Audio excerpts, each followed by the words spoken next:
Boa noite, amigos. Estamos recebendo a nossa amiga Beth. Hoje a nossa amiga Beth veio com a missão para nos ajudar nessa tarefa. Ela veio fazer a leitura do Evangelho, capítulo 8, itens 11 a 17. Escândalo, cortar a mão. Interessante, né? Muito interessante. Bom, mas sem mais delongas, amiga Beth, seja bem-vinda, muito obrigado. E inicia com uma prece, por favor, até uns 25 minutos, no máximo, estourando, e encerra com a prece e gratidão a Deus. E, por gentileza, é com você. Boa noite, amigos. Uma alegria imensa estar aqui, pedindo ao nosso Pai Maior, ao nosso grande amigo, Mestre Jesus, que nos ajude a entender os ensinamentos do Evangelho, os ensinamentos da doutrina espírita. Que assim seja. Então, como o Rodrigo falou, o capítulo 8 do Evangelho segundo o Espiritismo tem por título Bem-aventurados os puros de coração. E os itens 1 a 17, o título é Escândalos, cortar a mão. Então, aqui, Allan Kardec reúne uma passagem de Mateus, que está no capítulo 18, versículos 6 a 11, em que nós podemos ler: o que escandalizar, porém, a um destes pequeninos que creem em mim, melhor lhe fora que se lhe pendurasse ao pescoço uma mó de atafona, que é uma pedra de moinho, de moer grãos, é uma pedra grande, né? E o lançassem ao fundo do mar. Ai do mundo por causa dos escândalos, mas ai daquele homem por quem vem o escândalo. Ora, se a tua mão ou o teu pé te escandaliza, corta e lança fora de ti. Melhor te é entrar na vida manco ou aleijado, do que tendo 2 pés ou 2 mãos, ser lançado no fogo eterno. E se teu olho te escandaliza, tira-o e lança-o fora de ti. Melhor te é entrar na vida com um olho só, do que tendo 2, ser lançado no fogo do inferno. Vede, não desprezeis algum destes pequeninos, porque eu vos declaro que os seus anjos no céu incessantemente estão vendo a face de meu Pai, que está nos céus. Porque o Filho do Homem veio a salvar o que havia perecido. E também em Mateus, no capítulo 5, versículos 29 e 30, nós lemos: e se o teu olho direito te serve de escândalo, arranca-o e lança-o fora de ti, porque melhor te é que se perca um dos teus membros do que todo o teu corpo ser lançado no inferno.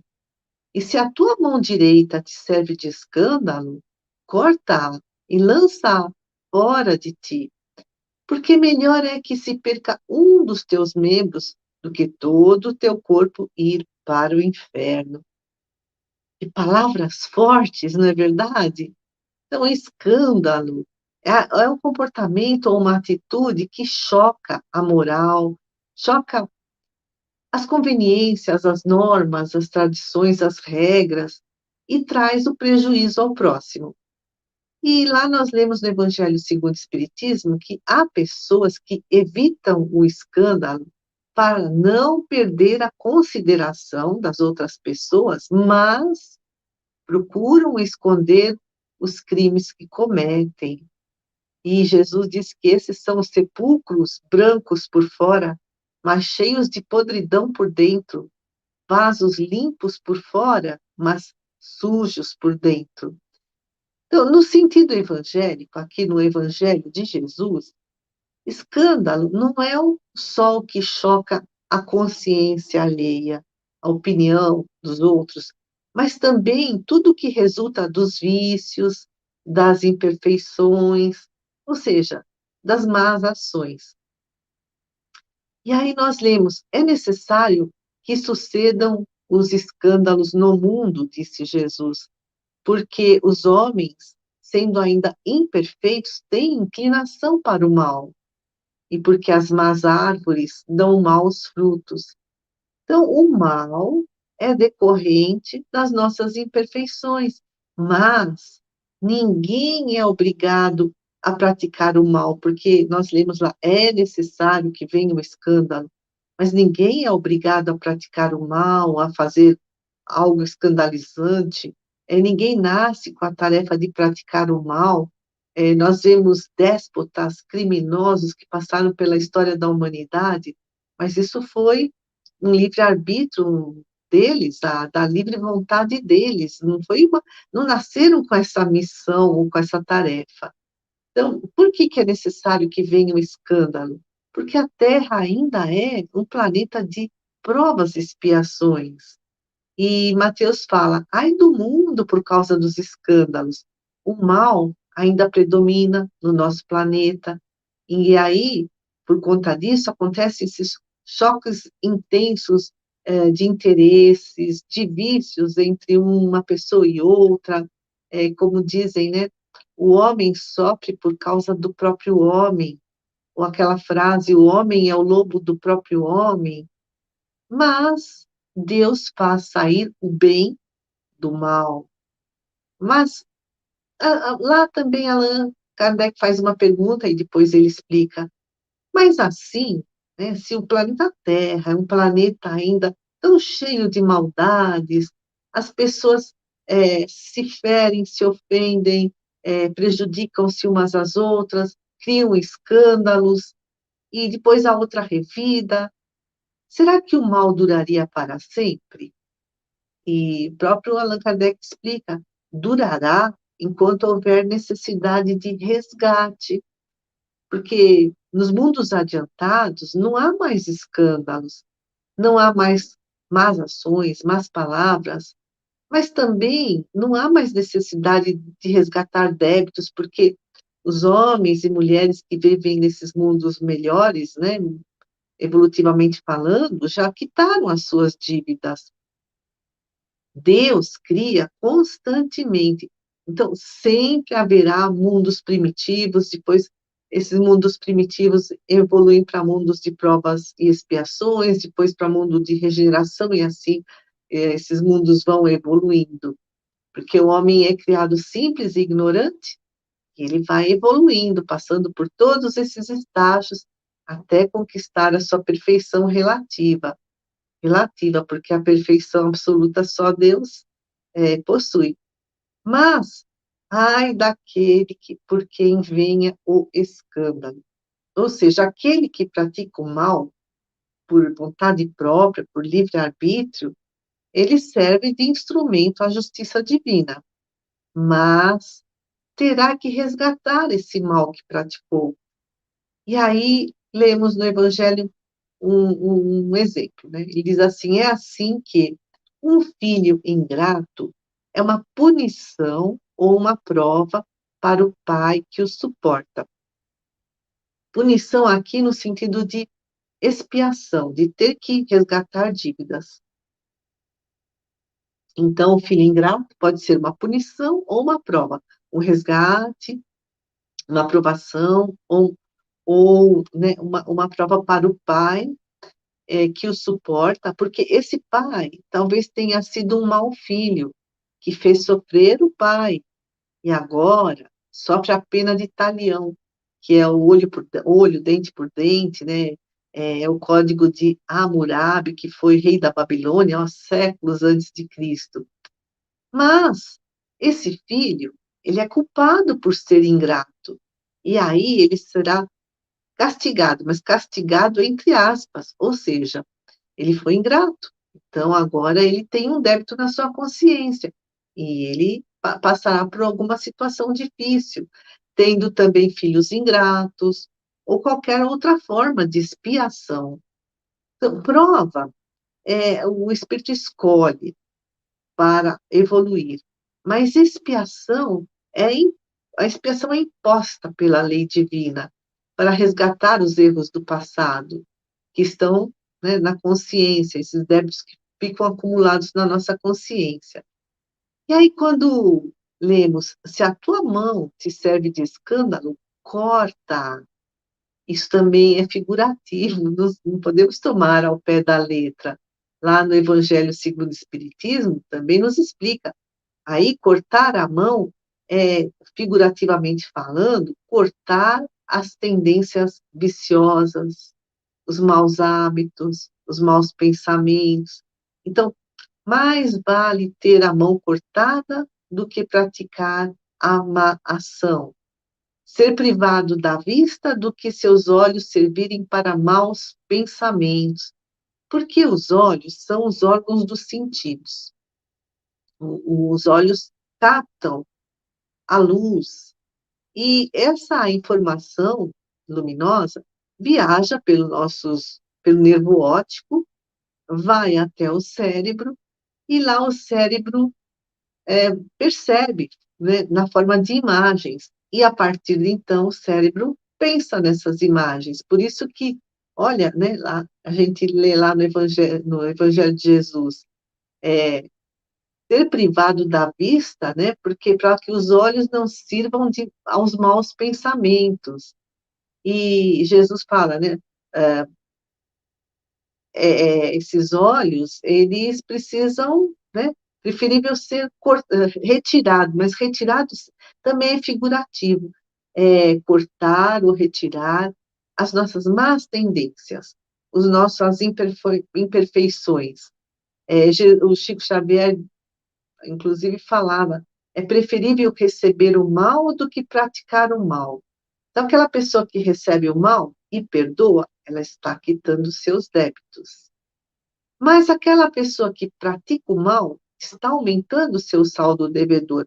Então, está usando a sua mão para prejudicar o próximo, está usando o seu olho para construir pensamentos maldosos, e tudo isso são débitos que vão acumulando. Por isso que Jesus diz: é necessário que venha o escândalo, que a Terra é um planeta de provas e expiações. Mas ai daquele que praticar o escândalo, porque o retorno virá. Tem até uma passagem, que está lá no Velho Testamento da Bíblia, que a gente entende bem isso, entende de uma forma mais concreta. O que é cometer o escândalo e depois ai daquele que comete o escândalo. É necessário que venha o escândalo, mas ai daquele que comete o escândalo. Então, essa frase nós podemos entender nessa história do patriarca Isaac, lá, né, muitos séculos antes de Jesus, história que está no Velho Testamento da Bíblia. Então, o Isaac tinha dois filhos muito diferentes entre si. O Esaú era o primogênito, ele era o caçador, mas ele desprezou a bênção da primogenitura, porque era a tradição dos judeus, né, que os primogênitos tinham certos privilégios. E o Jacó era o caçula, e ele era o cozinheiro. Quer dizer, o Esaú caçava, trazia a carne, e Jacó cozinhava a caça. E o pai Isaac amava Esaú, e a mãe Rebeca amava Jacó. E o pai já estava envelhecido, quase cego. E o que fizeram Jacó e a mãe dele, a Rebeca? Enganaram o pai para que o Jacó recebesse a primogenitura. Então, Jacó passou-se por Esaú, colocou as roupas de pele, como Esaú usava, para receber a bênção da primogenitura, enganando o pai. E o Esaú, quando ficou sabendo, passou a odiar Jacó, disse que o mataria, e Jacó teve que fugir. Então, aqui nessa história, né, que a gente lê lá na Bíblia, o Jacó enganou o pai. Ele cometeu um escândalo, mas ele colheu os frutos dessa sua má ação. Então, ai daquele que cometer o escândalo. É a lei da semeadura, é o plantar e colher, é a lei de ação e reação. Então vamos ver como que ele, né, recebeu esse escândalo de volta, né? Ai daquele que cometer o escândalo, né? Então ele sofreu. Ai é uma interjeição assim que indica sofrimento. Então o Jacó enganou o pai, cometeu escândalo, né? E ele depois casou, né? Fugiu de casa, teve muitos filhos. E José era o caçula e era o mais amado pelo pai, Jacó. E os irmãos tinham inveja dessa preferência do pai. Então, os irmãos planejaram matar José. No entanto, Rubem, um dos irmãos, ele interveio. Não, em vez de matá-lo, vamos vendê-lo como escravo. E José acabou sendo vendido e levado para o Egito. E todos esses irmãos disseram ao pai que um animal selvagem atacou José e ele morreu. Bom, Jacó foi enganado pelos filhos, assim como ele também havia enganado seu pai. O Jacó sofreu a ausência do filho querido, né, o José, assim como seu pai, Isaac, sofreu quando ele fugiu de casa para não ser morto pelo seu irmão Esaú. E Isaac privilegiava mais um filho que o outro, privilegiava o filho mais velho, o caçador, o Esaú. Jacó provavelmente sofreu com essa preferência do pai pelo irmão mais velho, mas ele fez o mesmo com seus filhos. Ele não aprendeu a lição. Então, o Jacó seguiu o mesmo exemplo do pai, privilegiou um de seus filhos, o caçula, o José. Isso causou a inveja dos outros filhos. Essa história é contada lá no Velho Testamento da Bíblia e exemplifica de forma muito clara como agem as leis de Deus, a lei de ação e reação. Então, o que nós precisamos fazer? Vigiar as nossas ações para plantar somente boas árvores e colher bons frutos e receber as bem-aventuranças que Jesus nos ensinou. Então, amigos queridos, peçamos a Jesus, a, aos nossos mestres da espiritualidade, aos nossos mentores amigos, aos mentores do SEAC, que nos ajudem a sermos essas boas árvores, para darmos bons frutos. Ajuda-nos a entender quando estamos praticando o mal, a vencer as tentações. Ajuda-nos a não nos tornarmos instrumentos de escândalo. Temos ainda a nossa consciência com os nossos débitos, cada um tem a sua ficha kármica, não sabemos a quantas ela anda, mas nós pedimos, mentores amigos, nos ajudem a não complicarmos ainda mais a situação, não tornarmos esses nossos débitos ainda maiores. Ajuda-nos a valorizar essa encarnação tão maravilhosa, nesse planeta tão lindo, de momento difícil, sim, mas de grande aprendizado, e que esses ensinamentos tão significativos, tão sábios, trazidos pela espiritualidade, possam ficar gravados em nossas mentes, em nossos corações. Senhor, abençoa todos nós que aqui estamos, abençoa nossos lares, nossos familiares, abençoa todo o nosso planeta. E que a paz do Cristo esteja sempre conosco. Muito boa noite.